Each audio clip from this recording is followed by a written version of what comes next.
welcome to our first webinar of 2025. Thank you all for joining. We will be recording this webinar and posting it on our YouTube channel. So if you do like to have your questions or face redacted, please let us know, and we will do that. We thought let's start the conversation with what's on everybody's mind, which is planning. I know many people plan in December, but we're almost mid-Jan here, and we wanted to share with you a few tips and tricks that we learned over the years. Sammi will share with you a lot of the tools that she personally use, and I also adopted over the years. As always, this is a webinar for educational purposes only. And if we mention any legal or financial advice, don't take it from us and consult with your own. With that, Sammi, floor is yours. Okay, perfect. Well, welcome everybody. This is a really special topic to me because I told Al not too long ago that I take New Year's very seriously, and I spend a lot of time planning and reflecting before I plan and all of that to make sure that I set the tone for the new year. So that was kind of when we were talking about what we wanted to start with for 2025. The natural idea was, okay, so let's talk about what you want your 2025 to look like and different ways that you could go about planning. And not just for business reasons, but also for personal reasons. So we're going to go through today some common goal setting and reporting methods that you can use personally and in your business. And some of them I've put in one category, but you could kind of put them in either category, really.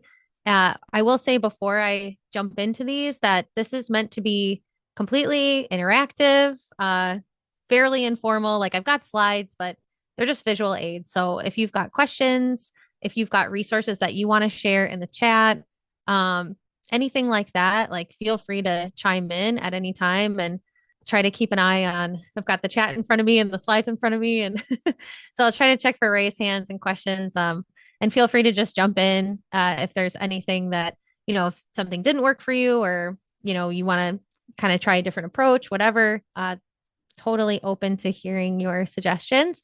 But I'll start with and I will say most of these things are things that I've done in my life as well, including the first tactic that I will discuss, which is choosing a focus word for the year.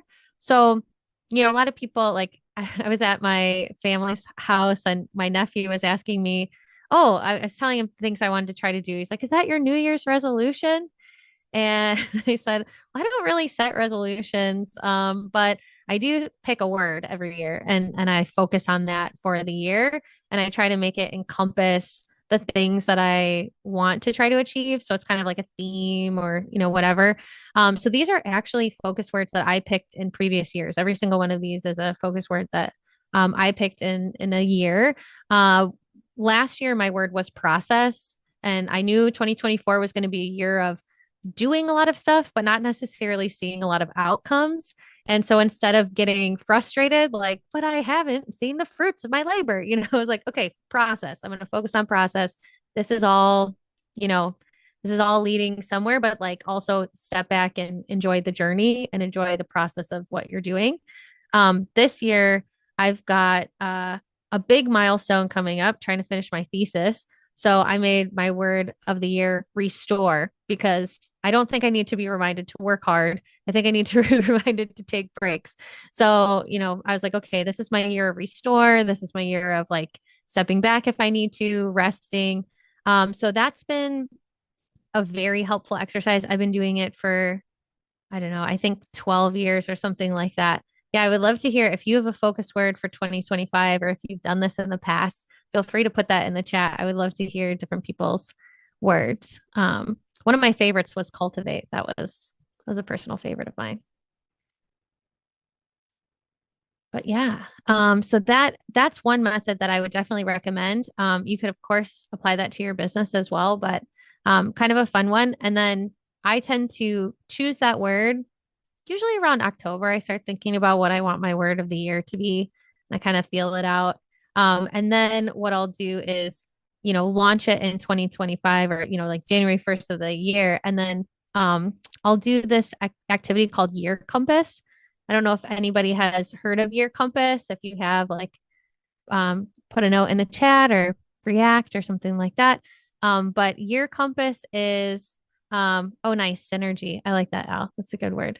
But yeah, Year Compass is this totally free planning tool. It's run by volunteers and it's in, I don't know, a bunch of different languages. And you can just download the booklet. You can either fill it out as like an online PDF or handwrite it. And what it does is takes you through your 2024 or, your previous year. So you kind of do a year in review. And it'll ask questions like, what was the theme of the year? What did you accomplish? Major milestones, and even leaves you with, okay, what do you want to leave behind, in this previous year when you move forward? And then there's like a clear demarcation between the pages. And it's like, okay, now you're in the new year. What do you want to do? What do you want to accomplish? And they'll even ask if you could use one word to describe your year, what would it be? Yeah, that's the link to Year Compass. And so I tend to pick a focus word and then I put that in my year compass and fill that out. And then, I mean, I go one step further and I guess it's not like a vision board, but more like a focus board where I'll do a collage based on my focus word. And I actually have mine up. Maybe I'll show you at the end. I'll move the camera, but or take a picture of it or something. But it's got all kinds of graphics on it and says things like following her creative intuition, healthy hobbies, spend time in the woods, like cave dwelling. It's got pictures of caves and retreats and things like that. So it's right next to me so that I'm always kind of focused on that while I'm doing other stuff. Like it's a nice little break. I can look over and remember what I'm focused on for the year. And then I'm also wanted to cover something that I'm guessing some people are familiar with, and that's the book Atomic Habits. I think this is a really great book for incremental goal setting.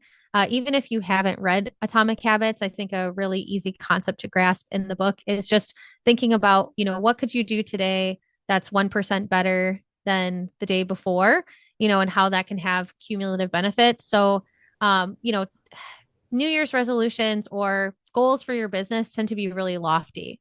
You want to hit this revenue goal or, you want to run a marathon or, something like that.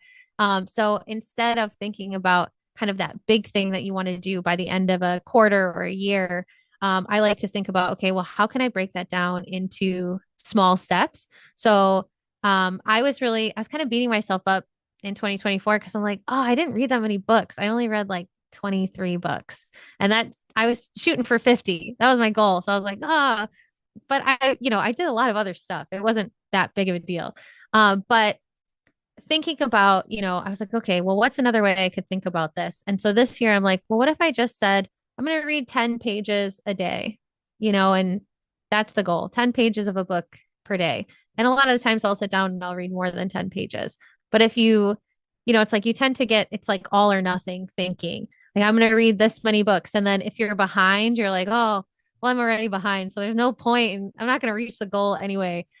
So this year I've been trying to shift and think, okay, I'm going to try to read at least 10 pages every day. And that's been working out really well for me. So curious if anybody is familiar with Atomic Habits, or has tried these incremental goals at all, or if you've set any incremental goals.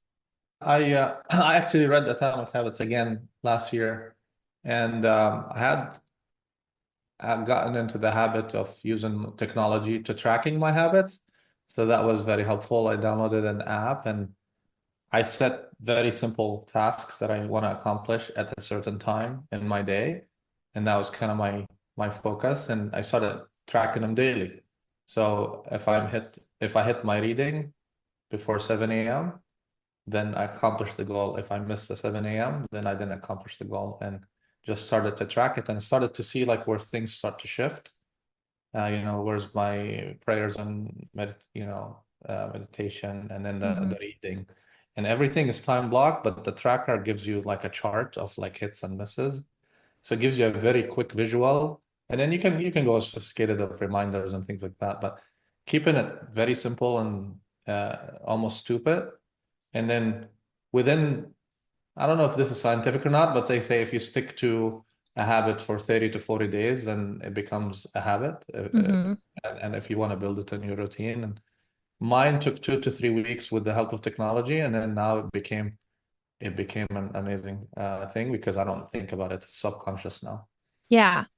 Yeah, I put in the chat the if you want to put the app that you use in the chat, I put in mine. I started using Habit Kit, which I really like, and it's very simple. It's just like colored dots. Like you can just see kind of colored dots of all the habits. Um, and it can be time blocked. I don't know if it can be exactly time blocked, but you could set that in there. But you can set reminders and things, and it's a very visual way of, looking at your goals. Loop. Okay, cool. But yeah, I really enjoy just having that because I found like if I keep it in a journal or like I have a task tracker, for some reason, those don't work for me for tracking habits. I needed like a separate standalone simple thing for tracking habits. And that was a thing that worked well for me. Also, uh, one of the things that they talk about in Atomic Habits is chaining your habits. So that's another thing I've spent time on. Last year and this year, I've really focused a lot on chaining my habits. So, okay, if I wake up in the morning and that's the time, like, I'm waking up, I'm brushing my teeth, I'm washing my face. Okay. Then what I'm going to do either before or after that, it's like that's when I do reading and I do morning pages and all that stuff, all the morning routine stuff just gets added onto that. And that becomes like my morning block. So that's been really helpful for me as well. Cool. That also forced me to start waking up at 4:45, which is a good thing for me, at least. Yeah, you know me, I'm a night owl. Like I have to wake up for 6 a.m. starting next week, and I'm going, oh no, I can't do it. But I'll do it. It'll happen. I'll get it done. The other thing that works really well with all of these and hashtag not sponsored is Best Self has a self journal. I love the brand Best Self. I think it's BestSelf Co. They have really great planning tools and conversational cards. And I thought I had my core values cards next to me, but I don't know where they are right now. But they have something called the self journal. There you go. Yeah, those are the core values cards. Al's holding them up. And I'm a huge advocate for those. Anyone who knows me probably knows that at this point. But I've used these journals as well. And I actually have a digital version of this journal right now. And what it does is breaks your goals into 13-week sections. Yeah, that's it, bestself.co. And so, what I like about that is 1 year can feel really overwhelming, 6 months, but this is a quarter. It feels kind of doable. So they ask you at the beginning, like, what are some of the goals you want to accomplish? And you pick like three. And then what they'll do is break that down. So it'll be in different categories. You can kind of see it here. And then motivations, like, why do you want to accomplish the goal? And then it breaks that goal down into milestones. And then those milestones get broken down into 3 additional steps. So it's very granular. So it's almost like if you do about 1 step a week and it rolls up into those progress milestones, then you should reach the goal. And that kind of aligns with what I'll talk about later with business planning and OKRs, but we'll get to that in a minute. But I really like the self journal, because you can really say, okay, with this goal, this is what I want to try to accomplish this week, instead of thinking about this big thing you're trying to reach at the end of the quarter. So highly recommend it. But yeah, they have a habit tracker and I just can't find myself using it in the journal. I needed a separate thing. Does anyone ever use like a journal like that, Best Self, or anything similar to that?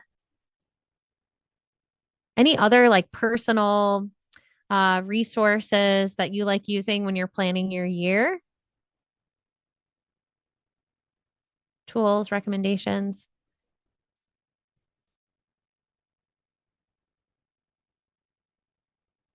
Okay, keep thinking. If there's anything you want to suggest or throw in, feel free to add it to the chat or unmute. I am such a nerd about this stuff. I'm sure you can tell already. But let's talk about the business side of planning. So I know that the event was called, I think, Beyond KPIs, and we talked about being beyond KPIs and SMART goals.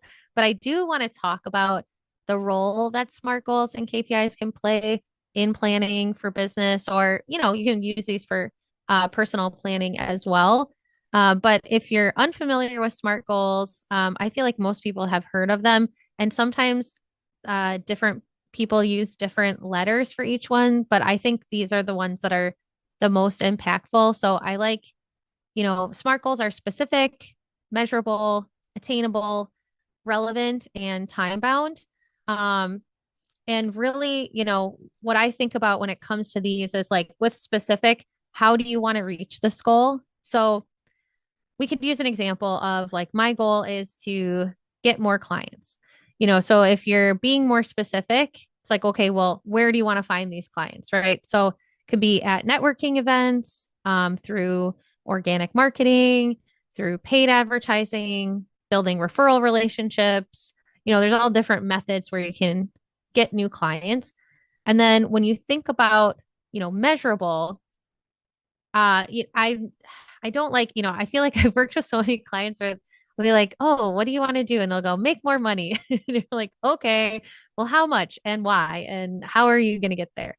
Right. So same thing with, I want more clients. Well, maybe it's get 10 more clients or 10 more clients worth $5,000 in recurring revenue, something like that. And then you'll either see attainable or actionable for the A. And so if you say, okay, I want to get 10 more clients, but you don't have the resources to prospect, you're not going to be able to get 10 more clients. Especially if when you're thinking about that time bound goal at the bottom, like you haven't gotten close to reaching that goal in past years and you're not changing enough. You're not adding budget, adding resources. So it's not attainable. You're not going to get there. But if you do add more resources or you change your focus, like maybe it becomes attainable. And then, relevant, I've also seen it as realistic. But I think for attainable and realistic, I think they're kind of similar. So I think about relevant. So why do you want to achieve the goal? And will it make a significant difference in your business? Like sometimes, I've worked with businesses that are looking at what I would consider vanity metrics. It's like, well, I want to get this many impressions. It's like, okay, that's important maybe, but how does that translate to actions that people are taking? Like if maybe the initial goal is awareness, but if you're like, well, ultimately I want more people to buy my product, then maybe the goal shouldn't be just get as many eyeballs on my brand as possible. Maybe it's, starting conversations or, getting more comments or shares or clicks or email addresses, something like that. So thinking through a SMART goal and thinking about the relevancy of it and not just like, oh, this number is big and sounds impressive, can really help you refine your goals as well. And maybe it makes you go back to the beginning and change it. Al, I saw you nodding. Did you did you Yeah, have a thought yeah. on that? I had two funny thoughts. One is when I started working in real estate, everybody was talking about doors.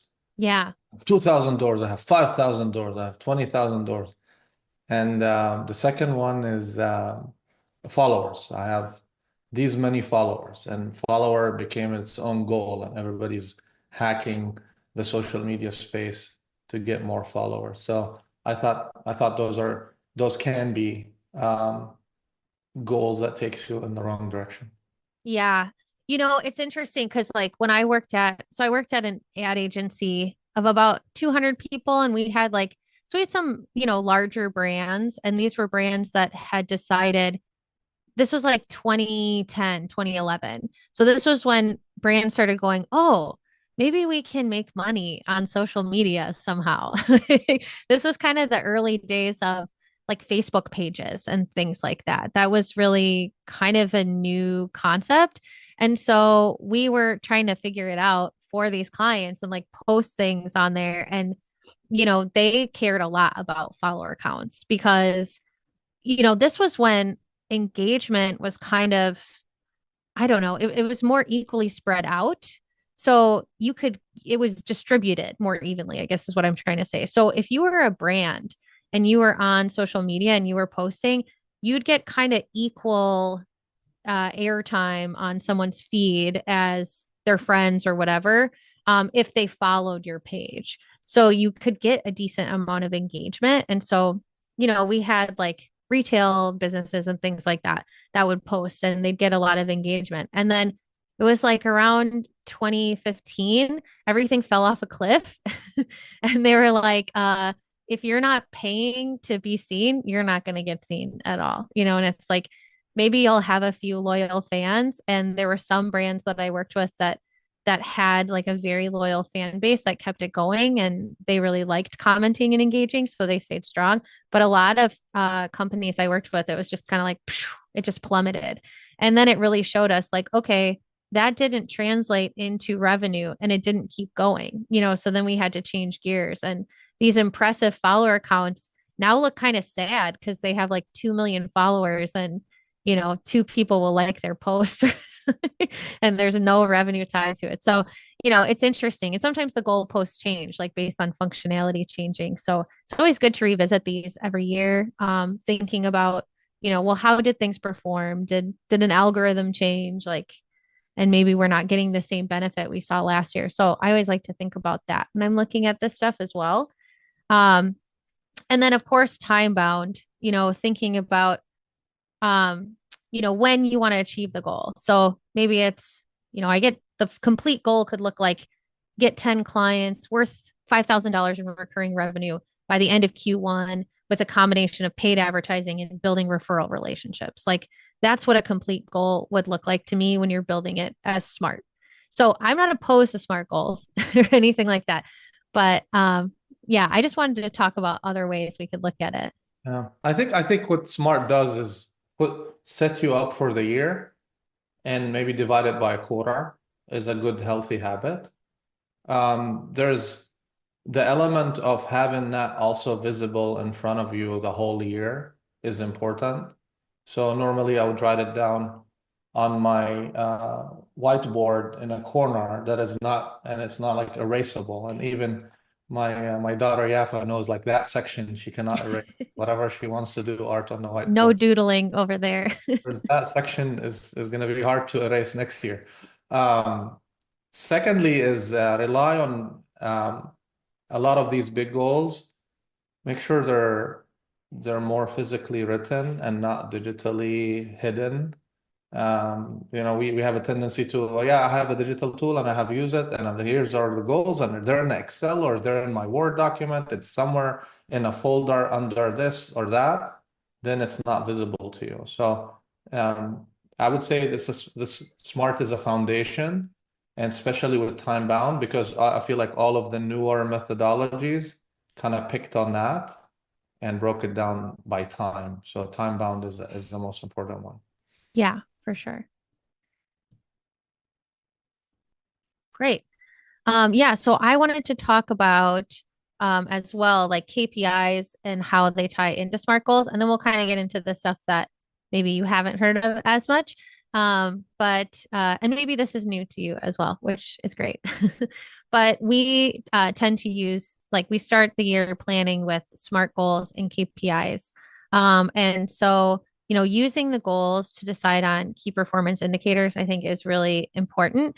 And the idea with these is that they should move you closer to that SMART goal. So, like, what are a few metrics that help you know that you're reaching that goal or getting closer to that goal? And I try not to set too many, like maybe 2 to 4, although those can creep really fast. So you got to watch out for that. And sometimes you do want to look at a mix, but maybe if you even have a dashboard, there's like, it tells a full story, but there's 2 to 4 that you're really looking at. That's another way of thinking about it. So when I was talking about the SMART goal of getting new clients, with recurring revenue, with these methods, you might want to look at things like number of new emails you got or number of new business cards from events, a percent increase in active referral sources, or a number of initial consultations booked, or, like number of meetings you had.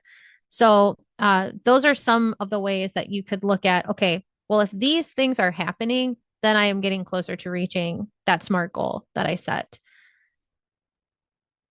Yeah, what I would add here is try to make the KPIs leading indicators as opposed to the goals as lagging, because I see a lot of people does make the KPIs as lagging indicators.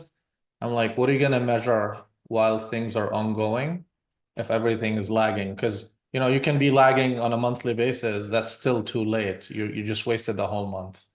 So KPIs more leading indicators and then the goals more lagging. For us, we're in real estate investment, so we need to be ahead of the game until we find a deal, for example, or raise capital. So how many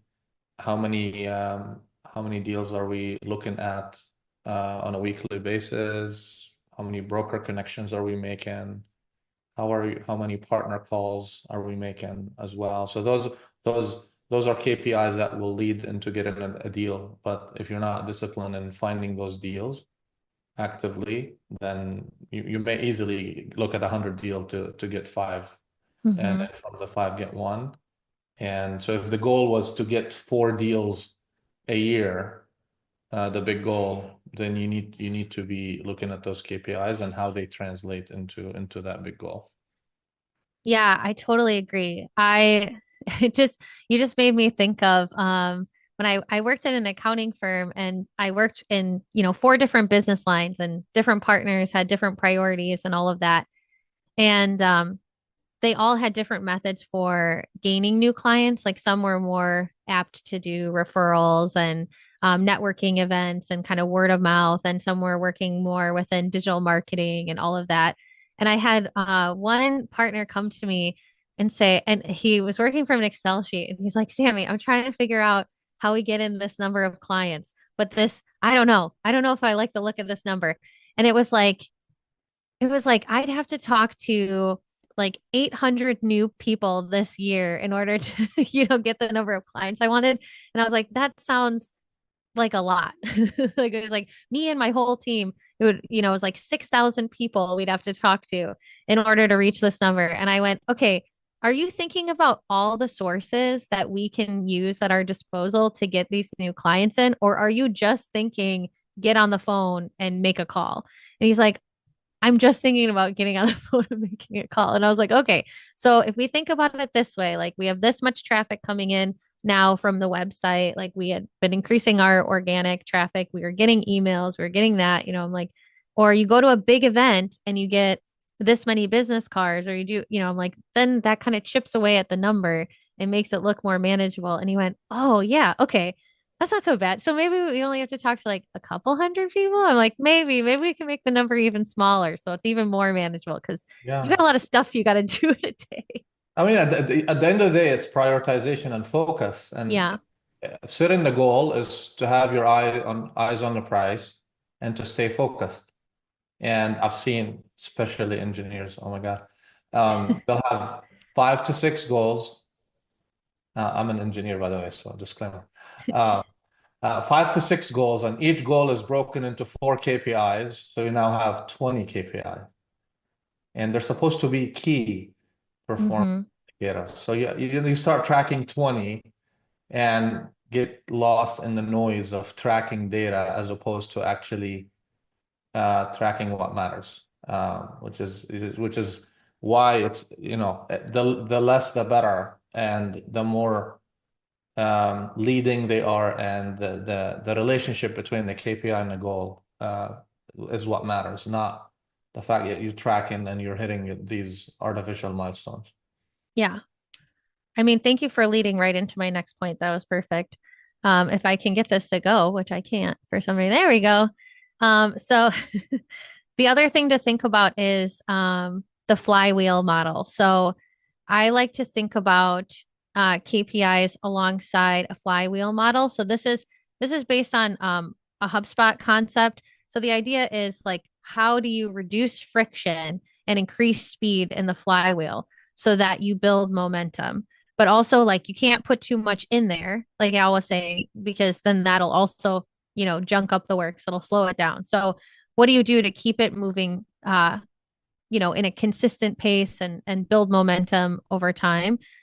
So they break that into attract, engage, and delight. So making sure there's no impediments in these processes, and then also building so that you're adding that speed. So, how do you get people in the door? And then once they're in there, how do you turn them into, customers or investors? And then, delight is all about how do you keep them around? Because retention is always better than having to replace. If you can keep people happy and keep them loyal, they can also become raving fans, and then they'll go tell other people and they're doing your work for you, which is like completely ideal.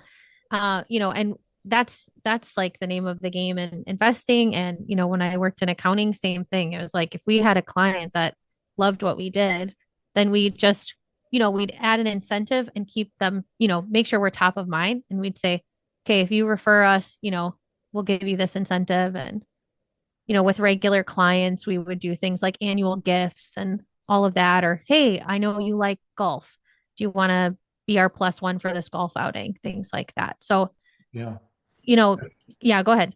I want to jump in. I mean, everybody understands the funnel, whether it's a marketing funnel, customers funnels, deals funnels.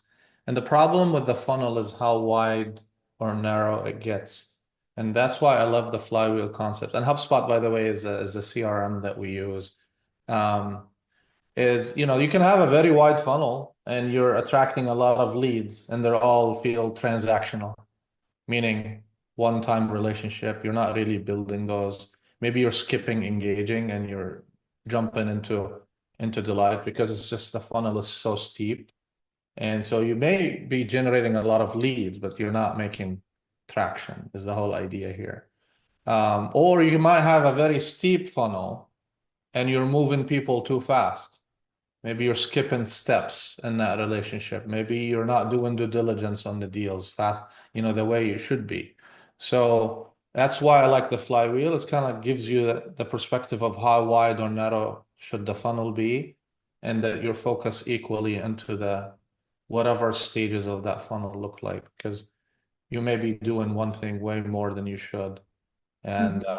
this is what I loved about, maybe the next concept, the evolution of that, of measuring what matters, is one of my favorite books of all time. Is how do Oh, you have alignment on what the transition from goals into KPIs, and making sure that you are focused on the right tactical things that leads to the right goals. yeah, for sure.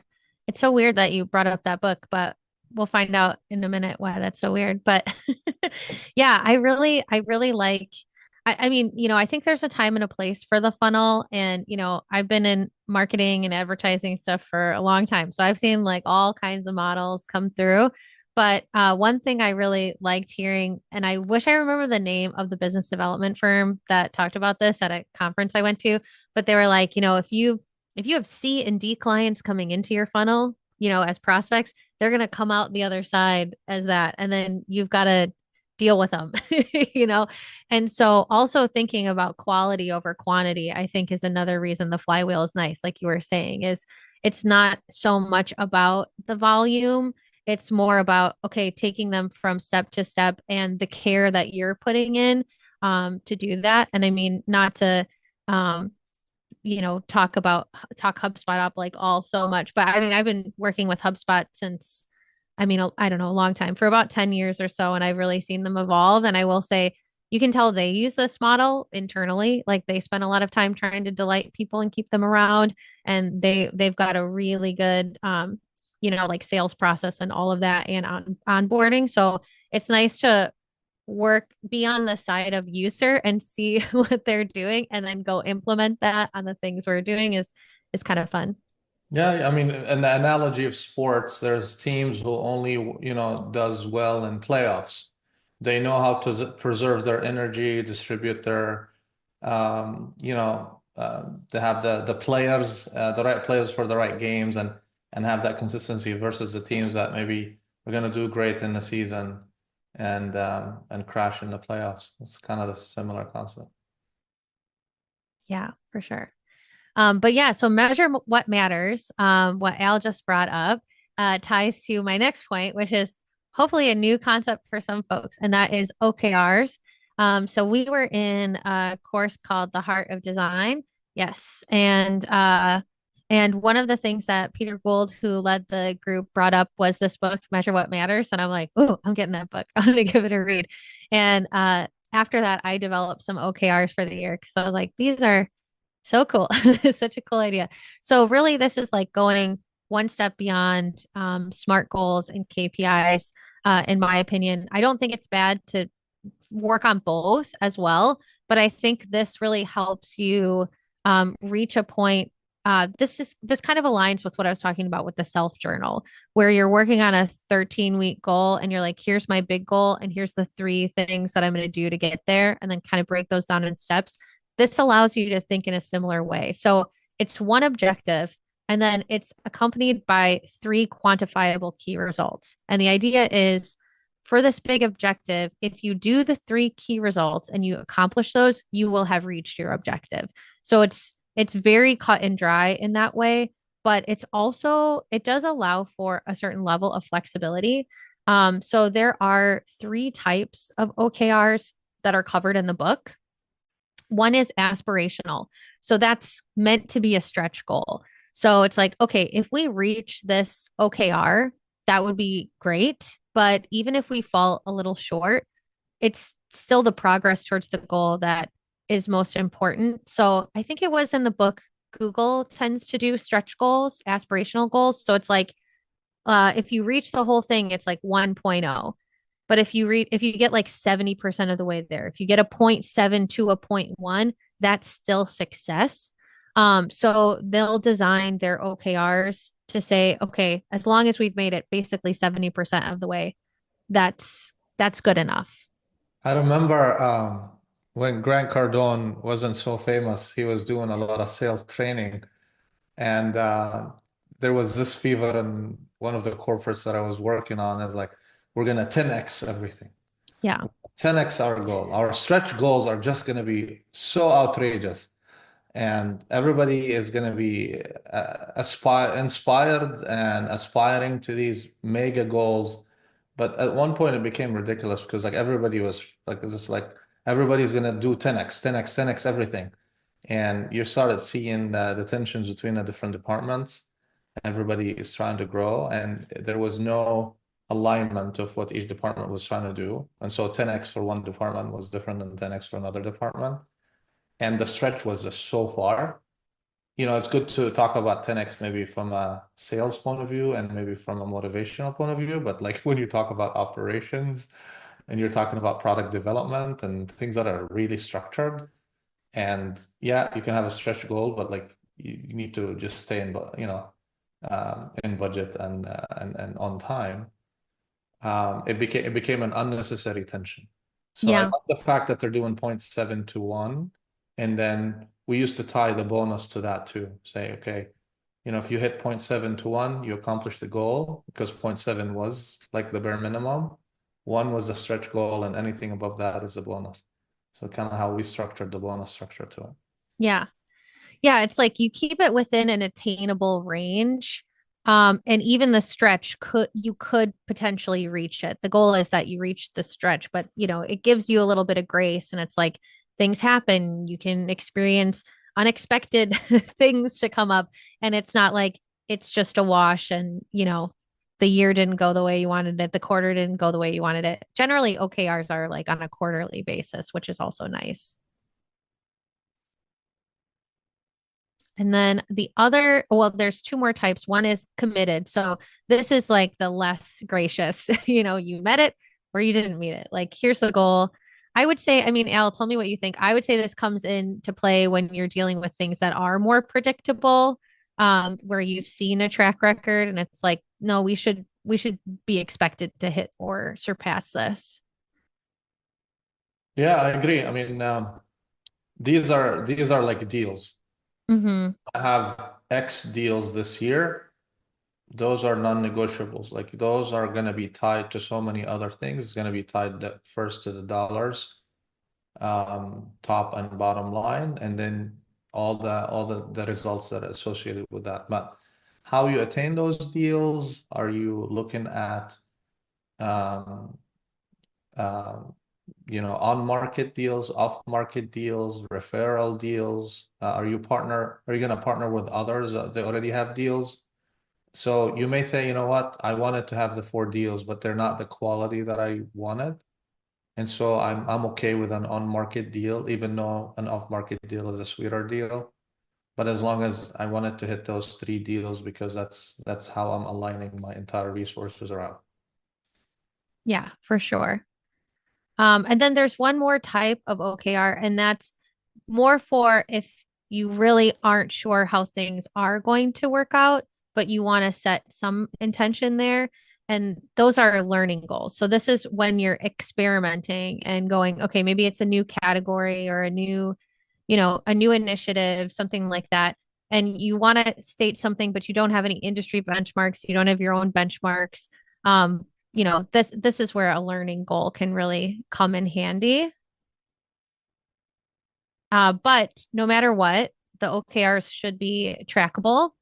And like Al said, they should be aligned with other teams. So everybody should be trying to head in the same direction. There shouldn't be competition between departments to achieve different things. I know you've told me some stories to the contrary. Yeah. I mean, Yeah. I don't know if they're gonna record this. We are recording.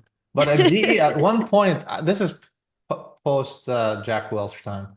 Um, there was this proud concept of healthy tension, but I think there was like an extreme version of that where every department had conflictive KPIs and OKRs that are than the other different department, and that was intentional to do checks and balances. I mean, it's a good objective. But it came to a point where like you want to approve the budget and one department is incentivized to sabotage the other department's results. And every time we talk to them about like, I don't care, those are our goals and these are your goals and we don't care. And we're measured and compensated and rewarded to meet these deadlines. And again, checks and balances, when it goes out of control, it becomes dysfunctional. So this is where the experimentation is important. And one of my kind of experimentation learning key results for the year is I want to be on more stages this year. Exactly, we host, we get, we go as a guest, we sponsor or not. This is something that we're going to experiment in until we feel like this is the right recipe for what we want to do with our investors and potential partners. But I don't want to set like, I want these 3 specific stages that I host myself, or I'm invited to be on a stage and on a panel, and those are going to be a little bit more fluid. But the objective here is to actually hit 4 conventions, for example. Yeah. So what's the flavor of that? Doesn't matter. And then yeah, the healthy tension to a certain extent. I think one of the things that I loved about the book was that when they talked about the experience of IBM Mm-hmm. and how they went back and revamped all the sophisticated tools of goal setting and KPIs and compensation structures and went back to basics. These are the top goals, and this is how they trickle down to all the departments. At a high level and a medium level, they're aligned. There might be certain tactical KPIs that are different. And then IBM flipped and they became a smooth machine. This is obviously back in the 80s and the 90s. Mm-hmm.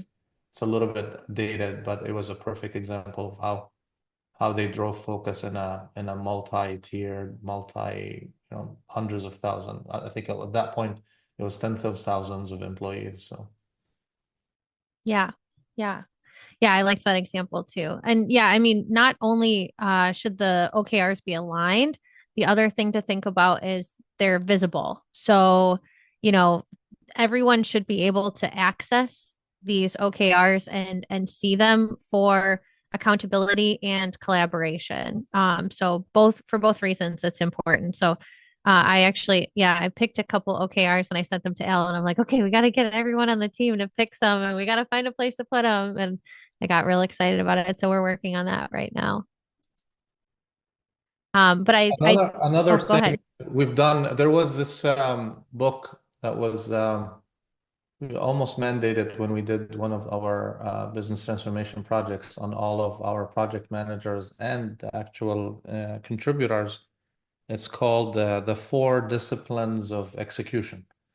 And that became a phenomena. It's 4DX is abbreviation of that. And basically it talks about that visibility in it. So yeah, you have your objective, you have the key result, the big the big why and the small why, and then the visibility. So it's like a simple weekly call to talk about what was accomplished that week. And does that, you know, few tasks, couple of tasks align to that what was promised that week?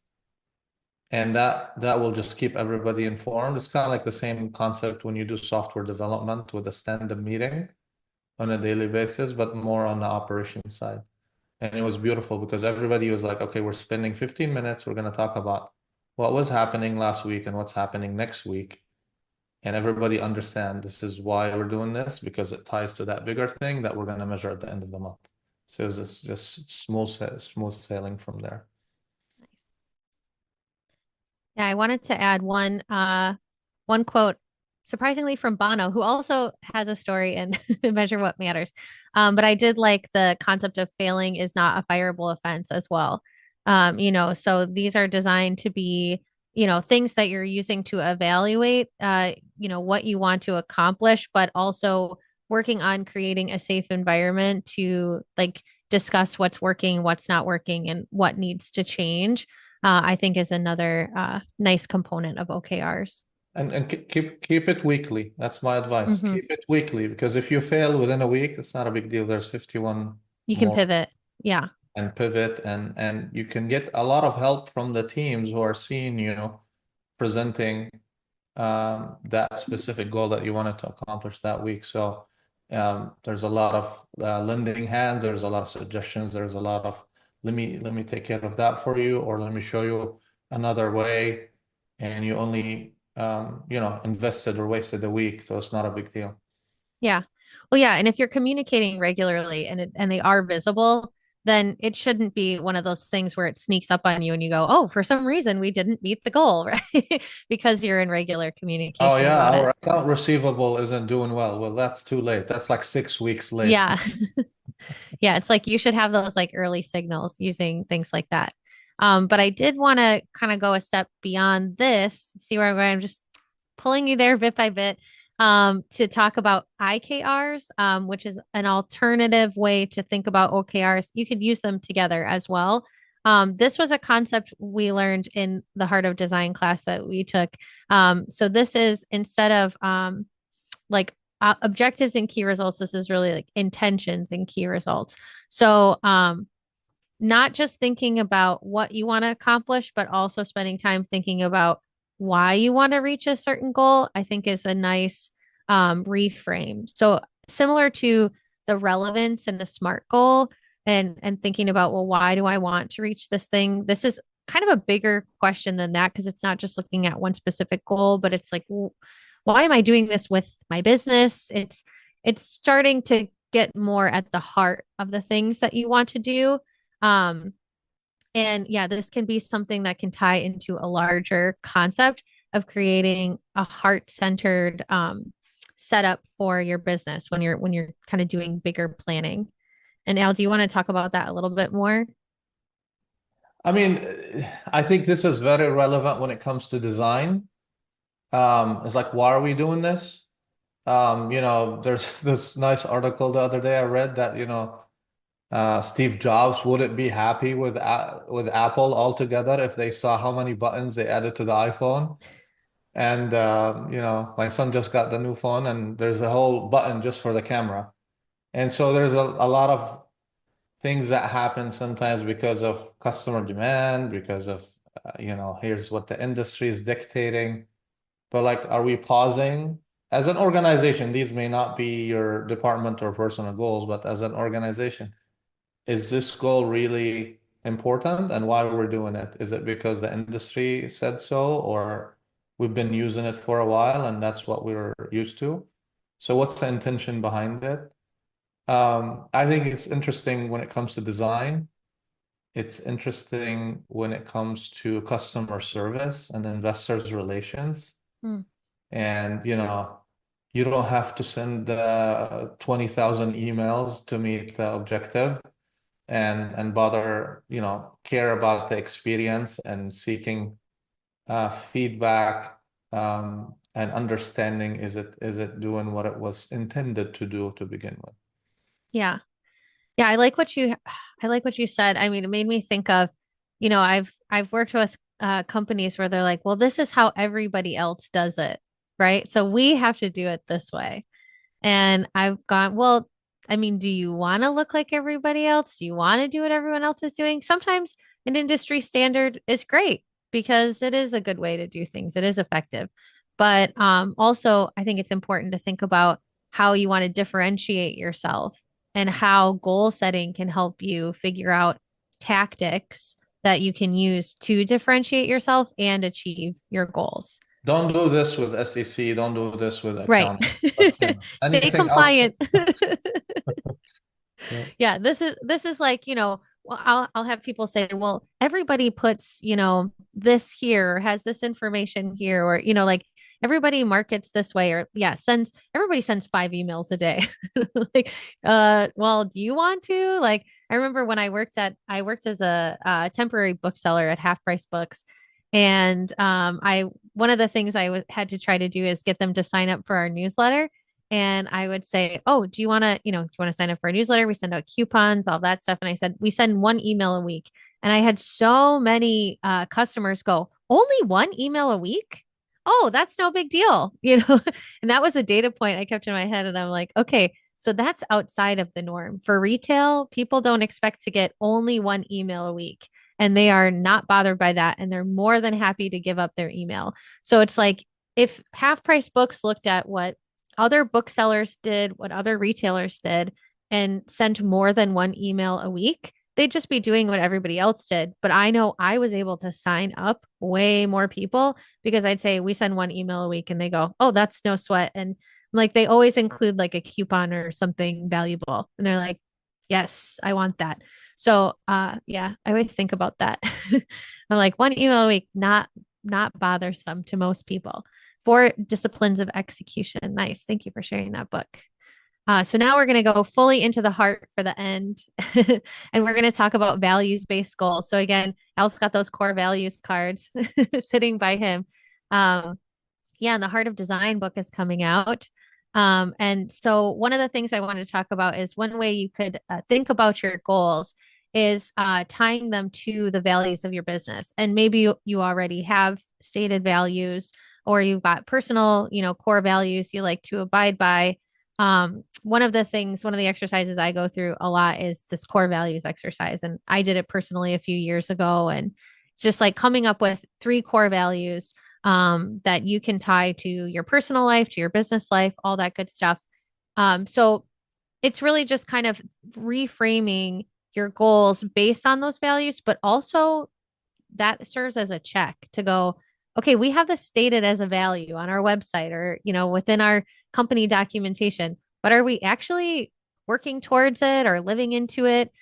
So I think it can kind of work in both directions. So an example I came up with is, okay, if your value is authenticity, maybe a goal that you could have around that value is, all right, I'm going to publish more transparent information about my company on my website. Like I'm going to do an annual report that everybody can download. I know a marketing company that does like a sustainability report every year. So she's a certified B Corp, and she'll like publish ways that she, engaged in sustainable actions throughout the year. And you can view her report every year. She updates it. And that's one of her, commitments to authenticity and transparency. So, maybe if like learning or, like constant growth or something like that is a value, you can think about creating a podcast, bringing in guest speakers, all kinds of things like that. So that I just wanted to reframe as like another way of thinking about evaluating your goals. But I know I shared a lot of different ideas, a lot of different topics. So I'm curious if you've got any questions, you've got any ideas, anything you like using, but just kind of wanted to give you a wide array of resources. Don't use them all. No, use them wisely. Oh, Bobby, did you have something?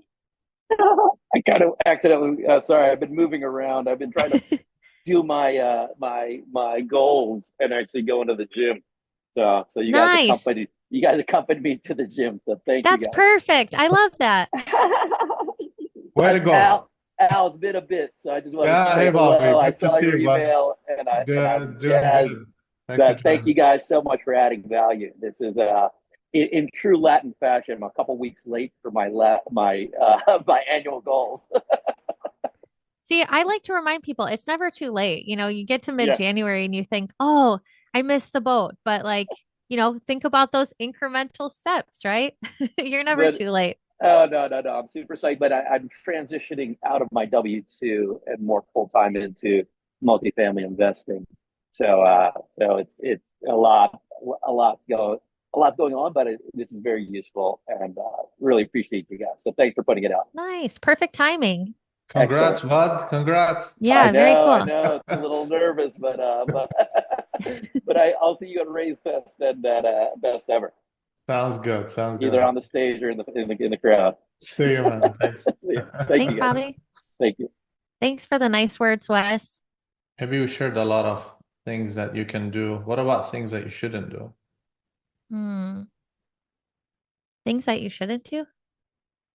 Set really lofty goals and then beat yourself up when you don't reach them after one day. I don't know. Yeah, I would say the biggest problem that I've seen, because I was in analytics for 5 years. So I did, I wasn't there for the beginning of the goal setting, but I was there for the end. And I'd say you reached it or you didn't. And then I was there to say, here's some suggestions for how you might want to, change gears next time.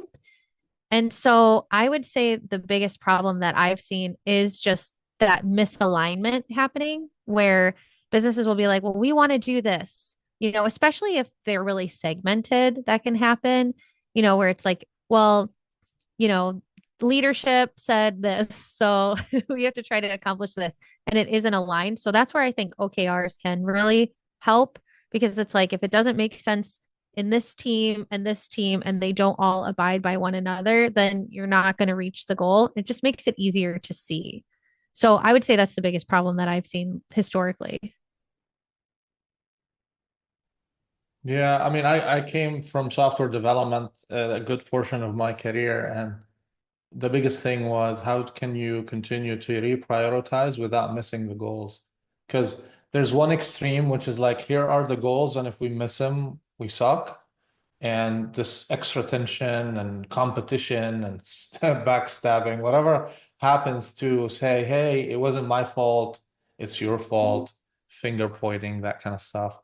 Or you get the other extreme, which is like, oh, yeah, goals are meant to be inspirational and directional, but they're not meant to be met. And so having that right balance and the ability at a certain kind of defined checkpoints, if you will, to adjust where needed. I know there was one good practice that we did at Baker Hughes where we visited all the goals mid-year, all the business goals mid-year, not just the department or personal goals. And that was a good practice because it kind of, you know, the economy is changing rapidly these days. The interest is moving fast, the clientele, the regulation. So you may have had very good goals, but by the time you did the check-in, the reality has changed. And this is where people need to be objective and not lose track of why we're doing goal setting to begin with. Perfect. All right. Well, if nobody has anything else, I think this is perfect. We're right at time. We're, well, maybe a minute over. But thanks for spending time with us tonight. And thanks for sharing kind words and resources. And if you've got any other ideas that come up, feel free to share it. Oh, I lost my screen, but that's perfect. But thanks for being here and have a good night. And we'll send invites for the next segment soon. Thanks, Omar. Thanks, everyone. Have a great night.